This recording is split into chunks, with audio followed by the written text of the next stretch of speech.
So it's week 2. We have some drywall, freshly mudded, some woodwork, also freshly mudded. That work had to stop because the plumbing fixtures haven't arrived yet, and we have plumbing work to do in these two walls, or in this wall. So the wall has to stay until we get that done.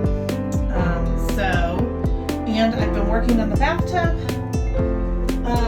You see, I've got it scraped. I have pretty much gotten to the end of what I can do with the scraper and the heat gun. Reasonably. It is going so painfully slowly that I think I'm going to have to go get some paint stripper to take the rest of it off. Just because it is really tedious and I don't have that much time in my life.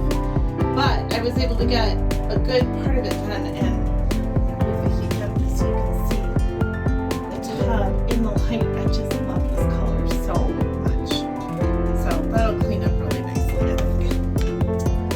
So that is our little